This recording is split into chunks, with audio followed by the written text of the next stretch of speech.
Hello students, ये transformer के थोड़े से न्यूमेरिकल करते हैं।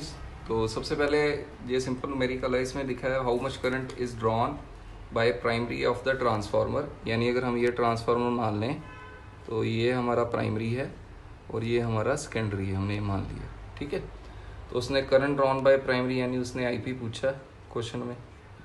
विच steps down to a 220 volt, यानी जो हमारी इनिशियल प्राइमरी वायर है उसकी जो ईएमएफ है वो 220 वोल्ट है, जो स्टेप डाउन कर रही है 222 वोल्ट। ये भी हमें पता लग गया। ठीक है, ये ईपी है, ईएस सब पता लग गया। To have operate device, device हमेशा आउटपुट पे लगा होता है, तो डिवाइस की आपको इम्पीडेंस दे दी है, यानी ये इसकी रेजिस्टेंस दी है, या इम्पीडेंस कह लीजिए 220 ओम, ये आउटपुट की है। ठीक है, चलो सर ये भी समझ में आ गई। तो आउटपुट की रेजिस्टेंस आ गई, आउटपुट की आपको वोल्टेज भी मालूम है, तो इसका करंट निकाल लीजिए पहले। तो सबसे पहले हम निकालेंगे E S equal to I S Z, यानी ई एस 22 है, आई एस हमारा आ गया जेड 220 हो गया, तो इसने इसको मार दिया, यानी आई एस आ गया 1/10, यानी इसका जो करंट है वो है 1/10 एम्पियर। चलो सर ये क्लियर हो गया। तो अभी एफिशिएंसी इस क्वेश्चन में मेंशन ही नहीं है, यानी हम 100% मान लेंगे। तो अगर 100% एफिशिएंसी है तो आउटपुट और इनपुट बराबर होता है, यानी ई पी आई पी जो इनपुट है वो आउटपुट के बराबर ई एस आई एस के बराबर हो जाता है। ठीक है सर, तो ई पी कितना है, अब 220 है, आपने आई पी निकालना है, यही क्वेश्चन है, प्राइमरी का करंट निकालना है। ई एस कितना है आपका, ई एस था आपका ये 22 वोल्ट, आई एस जो आपका है वो कितना आया था 1/10, 22 बन जा, ये आ गया आपका I P equal to 1/100। This is the answer. ये सिंपल न्यूमेरिकल है, तो मुझे लगता है ये क्लियर है। ठीक है, ऐसे बहुत सारे न्यूमेरिकल मिलेंगे। चलो इस क्वेश्चन में देखते हैं। इस क्वेश्चन में कहा है अभी calculate the current drawn by the primary of a transformer. दोबारा कैलकुलेट, पहले आप साइड में डायग्राम बना ही लेते हैं। डायग्राम हमेशा ना आपके क्वेश्चन को ईजी करता है। ठीक है सर, तो अभी calculate current drawn by the primary of the transformer, I P निकालना है। विच स्टेप्स डाउन 220 वोल्ट, यानी इसकी जो 220 वोल्ट स्टेप डाउन होगी 20 वोल्ट में, क्वेश्चन में मेंशन है। The two operate a device of resistance 20, ठीक है 20 ओम, तो इसकी जो रेजिस्टेंस है वो है 20 ओम। इसका करंट निकालेंगे पहले, एज्यूम एफिशिएंसी 80%। तो एफिशिएंसी का फॉर्मूला जब हम सोल्यूशन निकालते हैं, efficiency is equal to output over input. Output over input निकालेंगे तो आउटपुट होती है E S I S, input होता है ई पी आई पी। चलो सर ये क्लियर है। अब ये 80% है, 80/100 तो ये आ जाएगा। चलो सर ये क्लियर है। अभी देखते हैं, हमारे पास ई एस है, आउटपुट की वोल्टेज है, ये है हमारे पास 20, ई एस डाल दिया। तो हमारे पास यहाँ पर करंट नहीं है, हम E S equal to I S Z, जहाँ इसका अगर आर दिया है तो वो आर ही ले लेंगे, नहीं तो जेड देंगे जहाँ आर देंगे इसका। ई एस हमारा 20 है, आई एस निकालना है, आर भी हमारा 20 है, तो करंट कितना आ गया 1, तो ये आउटपुट का करंट आ गया 1। प्राइमरी की वोल्टेज है 220 वोल्ट और ये हमने इसका प्राइमरी का करंट निकालना है। तो that we can calculate it easily. I P is equal to 0.125 ampere. तो इसको कैलकुलेट कर लेना, ये समझ में आ जाएगा। ठीक है, सिंपल है ये क्वेश्चन। ये भी स्टूडेंट्स ये क्वेश्चन पढ़ते हैं, ट्रांसफार्मर 100% एफिशिएंसी, यानी एफिशिएंसी 100% है। पहले इसका भी डायग्राम बना ही ले, इनपुट आउटपुट बन जाए तो इजी हो जाता है। ये इनपुट है, ये आउटपुट है, इधर ही लिखेंगे। 200 प्राइमरी टर्न, यानी जो एन पी है वो 200 गिवन है, 40,000 सेकेंडरी टर्न्स, यानी ये स्टेप अप ट्रांसफार्मर हो गया क्योंकि आउटपुट के टर्न ज़्यादा है। It is connected to 220 AC main and secondary feeds 100 kilo ओम।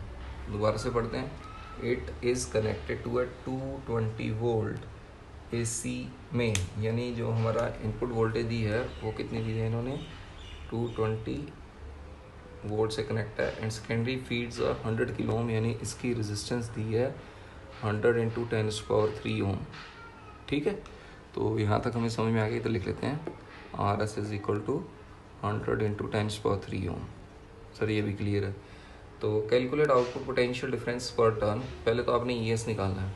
ठीक है, तो पहले इसमें आपको ये मालूम है भी, इसको हम ट्रांसफार्मर रेशियो कहते हैं, E S by E P equal to NS by NP। तो अगर ये करेंगे ES हमारा कितना है वो हमें मालूम नहीं है, तो EP हमें 220 मालूम है। इसको ट्रांसफार्मर रेशियो है, this is the basic formula of transformer, ठीक है। ES ओवर EP 220 है, NS ओवर NP करेंगे 40,000 अपॉन 200, 40,000 अपॉन 200, ज़ीरो ने ज़ीरो को मारा, ये आ गया 200, 200 को इससे जब मल्टीप्लाई करेंगे तो ये आपका सेकेंडरी की वोल्टेज आएगी 44,000। चेक कर लेना, कैलकुलेशन यही है। तो ये हमारी आ गई सेकेंडरी की वोल्टेज आ गई, दिस इज ES आ गया 44,000 वोल्ट। चलो सर ये भी आ गया। अभी जो हमें पूछा है उस पर जाते हैं। सबसे पहले जो हमें पूछा है उसने पूछा कैलकुलेट आउटपुट पोटेंशियल डिफरेंस पर टर्न, यानी पर टर्न ये पूछा है। तो 44,000 वोल्ट अपॉन 40,000 टर्न, तो ये इसका आंसर हो गया। 3 जीरो काट देना, दिस इज द आंसर, ठीक है फर्स्ट का। सेकंड पूछा है what is the power deliver to the load. जो पावर है वो होती है लोड की ES/IS। तो आपको ES की वैल्यू पता है 44,000, IS की नहीं मालूम, ES इक्वल टू IS/Z लगा लो। जनरली Z की जगह इधर R ही दे देते हैं इन फॉर्म में क्वेश्चन में, यानी आपका ये हो गया 1 3 और 4 5 ला दिए, 10⁵ हो गया ये टोटल रेजिस्टेंस। यानी जो हमारा IS आ गया वो आ गया ES upon 10⁵, ES upon 10⁵, ES यही है अपॉन 10⁵, ठीक है। तो इसको कैलकुलेट करेंगे तो ये आपका क्या आ जाएगा, आउटपुट पोटेंशियल डिफरेंस पर टर्न तो हो गया, ये आ गया पावर डिलीवर्ड। आउटपुट पावर का फार्मूला ES/IS लगा दिए, तो इसका आंसर करीब 1.36 किलोवाट। 10⁻³ से और डिवाइड कर लेना, मतलब समझ आएगा। कैलकुलेशन तो अपने आप किलो डाल देता हूँ, 10⁻³ ये आंसर आएगा, this is the answer what में, ठीक है सर। चलो ये भी क्लियर। अभी चलो ये बेसिक क्वेश्चन आपने देख लिए। अब ना इंडक्टर और कैपेसिटर का एक बहुत कॉमन क्वेश्चन है जो स्कूल में पूछा जाता है, वो कैसे है वो देखते हैं। उन्होंने कह देना है सपोज ये एक इंडक्टर है, ठीक है, इसको एक बल्ब के साथ कनेक्ट कर लिया,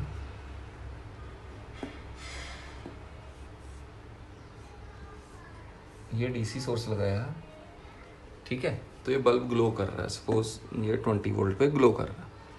उसने पूछा what happens to the brightness of the bulb when N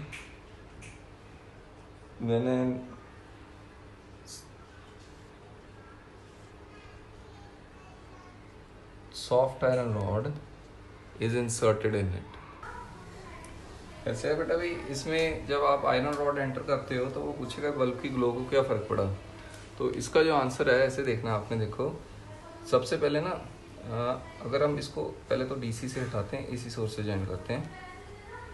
XL equal to 2πfL होता है, या 2π न्यू डाल लेते हैं फ्रीक्वेंसी। अभी सोच के देखो, अगर इसमें सॉफ्ट एंड डाल दोगे तो सेल्फ इंडक्टेंस का फॉर्मूला मुन्ना स्केयर वॉल्यूम होता है, और इसमें अगर आप कोई कोर मटेरियल डाल देते हैं तो उसका μ0 के साथ रिलेटिव परमेबिलिटी भी आ जाता है। तो जब आप सॉफ्ट आयरन एंटर कर देंगे तो μr बढ़ जाएगा यानी L बढ़ जाएगा, L बढ़ जाएगा यानी XL बढ़ जाएगा, यानी XL बढ़ जाएगा यानी इस सर्किट की एक तरीके से हम रेजिस्टेंस बोले तो वो बढ़ जाएगी, क्योंकि XL ये अपोज करता है करंट को। तो जो करंट की वैल्यू है कम हो जाएगी। अगर करंट की वैल्यू कम हो जाएगी, इसकी जो ब्राइटनेस है वो लो हो जाएगी। मुझे लगता है आप दोबारा से एक बार इसको सुनना पसंद करेंगे। फिर जब आप सॉफ्ट आयरन इंडक्टर डाल देंगे उसमें इंडक्टर में, तो आपकी रिलेटिव परमेबिलिटी इंक्रीज़ हो जाएगी, जिसके कारण उसकी सेल्फ इंडक्टेंस इंक्रीज़ हो जाएगी।